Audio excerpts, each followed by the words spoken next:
ବାକ୍ୟ କାହାକୁ କୁହାଯାଏ?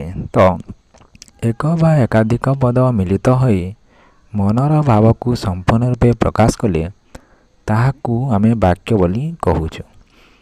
ଏକ୍ଜାମ୍ପଲ୍ କ'ଣ? ମୁଁ ଭାତ ଖାଏ, ପିଲାଟି ପଢ଼ୁଛି। ତ ଏଇଟା କ'ଣ?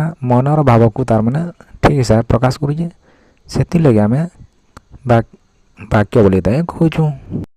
ତାରପରେ ଆମେ ଜାଣିବା ଯୋଗ୍ୟତା ବୋଲେ କ'ଣ? ଯେ ବାକ୍ୟରେ ବ୍ୟବହୃତ ପଦ ଗୁଡ଼ିକର ପାରସ୍ପରିକ ସମ୍ବନ୍ଧକୁ ଯୋଗ୍ୟତା ବୋଲି କୁହାଯାଏ। ଯେନ୍ତା ଏକ୍ଜାମ୍ପଲ୍ ନେସୁଁ, ଗଛଟି ପାଣିରେ ଜଲିଗଲା। ତ ଗଛ ତ କେବେ ପାଣିରେ ନାଇଁ ଜଲେ ବୋଲେ ଏଇଟା କ'ଣ? ଇନ ଯୋଗ୍ୟତାର ଅଭାବ ଅଛେ।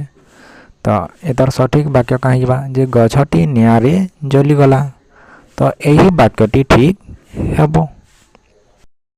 ତାପରେ ଜାଣିବା ଆମେ ଆକାଂକ୍ଷା। ଯେ କ'ଣ? ଯେ ବାକ୍ୟରେ ଥିବା ଗୋଟିଏ ପଦ ଅନ୍ୟ ପଦ ଗୁଡ଼ିକର ଅର୍ଥବୋଧକତା ପାଇଁ ଅପେକ୍ଷା କଲେ ତାହାକେ ଆମେ ଆକାଂକ୍ଷା ବୋଲି କହୁଛୁ। ଏକ୍ଜାମ୍ପଲ୍ ଯେନ୍ତା ରାଘବ ସହିତ ଡଟ୍ ଡଟ୍ ଡଟ୍, ଇନ ବାକ୍ୟଟା କ'ଣ? ପୂର୍ଣ୍ଣ ନାଇଁ ହେବାର୍। ତ ଇନ କାହିଁକି ଏ ବାକ୍ୟ ଅନ୍ୟ ପଦକୁ ଅପେକ୍ଷା କରିଛେ। ତ ବାକ୍ୟକୁ ଯଦି ଆମେ ପୂର୍ଣ୍ଣ କରି ଲେଖ୍ମା ବୋଲେ କ'ଣ ହେବା? ଯେ ରାଘବ ସହିତ ତାଙ୍କ ସ୍ତ୍ରୀ ଆସିବେ। Okay, clear. ତାପରେ ଆମେ ଜାଣିବା ଆସକ୍ତି। ଯେ ବାକ୍ୟରେ ଥିବା ପଦ ଯୋଜନା ବା ସୌନ୍ଦର୍ଯ୍ୟକୁ ଆମେ ଆସକ୍ତି ବୋଲି କହୁଛୁ। ଯେନ୍ତା ଆସକ୍ତି ଦ୍ୱାରା କ'ଣ? କାହା ପରେ କେଉଁ ପଦ ରହିଲେ ତାହା ବାକ୍ୟର ଭାବକୁ ସ୍ପଷ୍ଟ ରୂପେ ବୁଝି ହେବ ତାକୁ ବୁଝାଏ। ତେଣୁ ଆସକ୍ତିକୁ ଆମେ ପଦ ବିନ୍ୟାସ ବୋଲି ବି କହୁଛୁ। ତ ଏକ୍ଜାମ୍ପଲ୍ ମାଧ୍ୟମରେ ବୁଝିମା ଯେ ଖାଉ ହରି ଓ ଥିଲେ ଭାତ ରାଘବ। ତ ଇ ବାକ୍ୟକେ ଆମେ ବୁଝିପାରୁଛୁ କାଁ? ନାଇଁ ବୁଝିପାରବାର୍। କାରଣ କାଣା? ଯେ ଇନ ଆସକ୍ତିର ଅଭାବ ଅଛେ। ତ ଏ ବାକ୍ୟକେ ଯଦି ଆମେ ଠିକ୍ ହିସାବରେ ଲେଖ୍ମା ତ କ'ଣ ହେବା? ଯେ ହରି ଓ ରାଘବ ଭାତ ଖାଉଥିଲେ। ତ ଇନ କ'ଣ? ପଦ ବିନ୍ୟାସ ତାର ମାନେ ଠିକ୍ ହେଇଗଲା। ଆଉ ଇନ ଆସକ୍ତି କ'ଣ? ପୁରାପୁରି ପରିପୂର୍ଣ୍ଣ ହେଲା। ସେଥିଲାଗି ଆମେ କ'ଣ? ତାର ମାନେ ଠିକ୍ ହିସାବରେ ବାକ୍ୟକେ ବୁଝି ପାରୁଛୁ। ତାପରେ ଆମେ ବାକ୍ୟାଂଶ ବିଷୟରେ ବୁଝିମା। ଯେ ବାକ୍ୟାଂଶ କ'ଣ? ବାକ୍ୟରେ ବୁଝା ପଡ଼ୁଥିବା ନିର୍ଦ୍ଦିଷ୍ଟ କେତେକ ପଦ ସଂହତିକୁ ଆମେ ବାକ୍ୟାଂଶ ବୋଲି କହୁଛୁ। ଏକ ଉଦାହରଣ ନେମା ଯେ ରାଘବର କଥା ଶୁଣି ମା ଡଟ୍ ଡଟ୍ ଡଟ୍ ଡେକ୍ସ। ଆଉ ଗୋଟେ ଉଦାହରଣ, ସମୟ ହୋଇଗଲା ଅଥଚ ସେମାନେ ଡେକ୍ସ ଡେକ୍ସ। ତ ଆମେ ଯଦି ଇ ବାକ୍ୟ ଦେଇକି ଦେଖ୍ମା ତ ସମ୍ପୂର୍ଣ୍ଣ ନେଇସେ। ତ ସମ୍ପୂର୍ଣ୍ଣ କରି ଲେଖିଲେ ଇ ବାକ୍ୟ ଦେଇ କ'ଣ ହେବା? ଯେ ରାଘବର କଥା ଶୁଣି ମା ରାଗିଗଲେ ଆଉ ସମୟ ହୋଇଗଲା ଅଥଚ ସେମାନେ ଆସିଲେ ନାହିଁ। ତ ପହଲା ଯେନ୍ ଦିଆଯାଇଥିଲା ଯେନ୍ ଅଂଶ ସେଟା ହେଉଛି କ'ଣ? ପୂର୍ଣ୍ଣ ବାକ୍ୟର ଅଂଶ। ତେଣୁ ଆମେ ସେମାନଙ୍କୁ କ'ଣ କହମା? ବାକ୍ୟାଂଶ ବୋଲି କହମା। ତାପରେ ଆମେ ଖଣ୍ଡ ବାକ୍ୟ ବିଷୟରେ ବୁଝିମା। ଯେ ଖଣ୍ଡ ବାକ୍ୟ କାହାକୁ କୁହାଯାଏ? ଯେ ସମସ୍ତ ବାକ୍ୟର ସମାପିକା କ୍ରିୟାଯୁକ୍ତ ଅଂଶକୁ ଆମେ ଖଣ୍ଡ ବାକ୍ୟ ବୋଲି କହୁଛୁ। ତ ଉଦାହରଣ ନେମା, କିଏ ଏଠାକୁ ଆସିବେ, ତାର ଡଟ୍ ଡଟ୍। ତ ଇନ କର୍ତ୍ତା ହେଉଛି କିଏ ଆଉ କ୍ରିୟା ହେଉଛି ଆସିବେ। ଠିକ୍ ସେନ୍ତା ଯେଉଁମାନେ ବୃଥାରେ ସମୟ କାଟନ୍ତି ଡଟ୍ ଡଟ୍ ଡଟ୍। ଇନ କର୍ତ୍ତା ହେଉଛି ଯେଉଁମାନେ ଆଉ କ୍ରିୟା ହେଉଛି କାଟନ୍ତି। ତ ଇ ବାକ୍ୟ ଦ୍ୱାରା କର୍ତ୍ତା କ୍ରିୟା ଥାଇ ମଧ୍ୟ କ'ଣ? ଏଇଟା ମନର ଭାବକେ ପ୍ରକାଶ ନାଇଁ କରବାର୍। ତେଣୁ ଇ ବାକ୍ୟ ରୂପ ହେଉଛି ଆମେ କ'ଣ କହମା? ଖଣ୍ଡ ବାକ୍ୟ ବୋଲି କହମା। ତାପରେ ଆସିଲା ବାକ୍ୟର ପ୍ରକାର ଭେଦ। ତ ଗଠନ କଲା ଓ ପ୍ରକାର୍ଯ୍ୟ ଦୃଷ୍ଟିରୁ ବାକ୍ୟ ଦୁଇ ପ୍ରକାର। ଉଭୟକୁ ଆମେ ବାକ୍ୟ ରୂପ ବୋଲି କହୁଛୁ। ତ ଯେନ୍ ଦୁଇ ପ୍ରକାର କାଣା? ଗୋଟେ ହେଉଛି ଗଠନାତ୍ମକ ରୂପ ଆଉ ଗୋଟେ ହେଉଛି ପ୍ରକାର୍ଯ୍ୟାତ୍ମକ ରୂପ। ତ ଗଠନାତ୍ମକ ହେଉଛି 4 ପ୍ରକାର।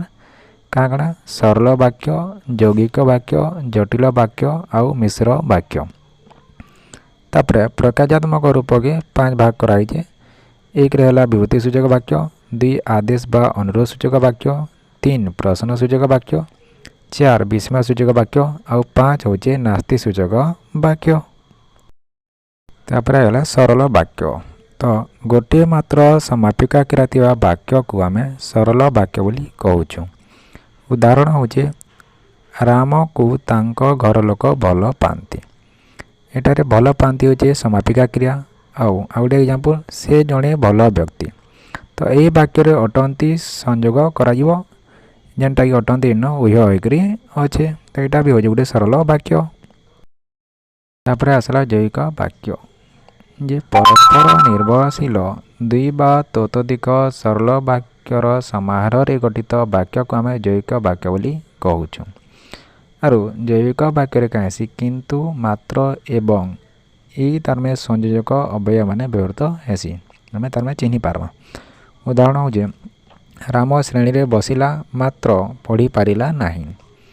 तार गुरुजी कहले हरि और सीता गीत गाइले इन मात्र अच्छे पहला वाक्य आर 2 नंबर वाक्य कण अच्छे ओ अच्छे तो आम जानी यहाँ हूँ गोटे जैक वाक्य बोली।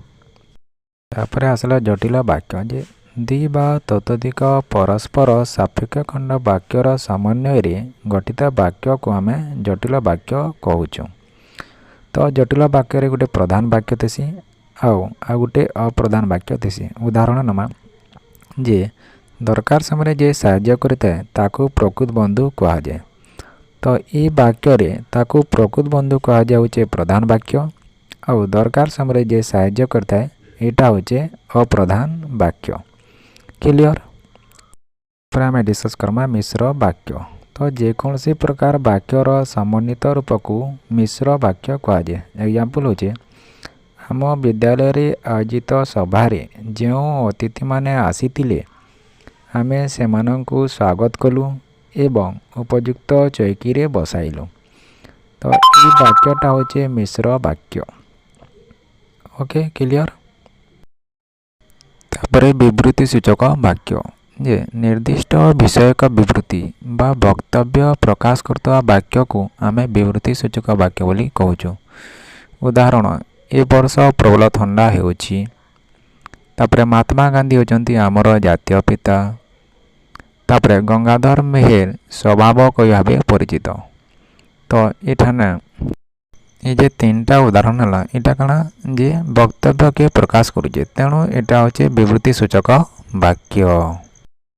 तापर आदेश बा अनुरोध सूचक वाक्य क्या कह जे अनुरोध बा आदेश भाव प्रकाश करतबा वाक्य को अनुरोध बा आदेश सूचक वाक्य बोली कहूँ। तो उदाहरण कणा कबाट खोली दियो आज्ञा मते टिके साहाय्य करंतु। तो पहला वाक्य हूँ आदेश सूचक 2 नंबर जेन आज्ञा मते टिके साहाय्य करंतु एटा होचे काना अनुरोध सूचक वाक्य। तापरे प्रश्न सूचक वाक्य जे कौनसी प्रश्नर सूचना प्रदान करते वाक्य को प्रश्न सूचक वाक्य कहा जाए। उदाहरण होचे तुम नाम कौन तुमर बयस केते। तो ये प्रश्न सूचक जेन चिन्ह अच्छे ये आम जानी जे यहाँ हूँ गोटे प्रश्न सूचक वाक्य बोली। तापरे आला विस्मय सूचक वाक्य। तो विस्मय भाव प्रकाश करतवा वाक्य को विस्मय सूचक वाक्य कहा जाए। उदाहरण होचे फूलटी एते सुंदर तापरे सतरे तुमे आसीछ। तो यहाँ हूँ विस्मय सूचक वाक्य। आउ ये जेन लास्ट जेन लगी विस्मय सूचक चिन्ह ये चिन्ह थे आम जानी जे यहाँ हूँ विस्मय सूचक वाक्य बोली। तापरे नास्ति सूचक वाक्य। तो नास्तिर सूचना प्रदान करता वाक्य को नास्ति सूचक वाक्य कहा जाए। उदाहरण होचे मु खाई नहीं से आज बलांगीर जीव नहीं। तो यहाँ हूँ नास्ति सूचक वाक्य। और नास्ति सूचक वाक्य रे नहीं नुहे तार माने ई शब्द तार माने आम देखा के पाएमा। तो आशा करुँ सांग मैंने भिडियोटी भल लगी। तो भिडियोटी को निश्चय लाइक करदे एवं आम चैनल को सब्सक्राइब करदे।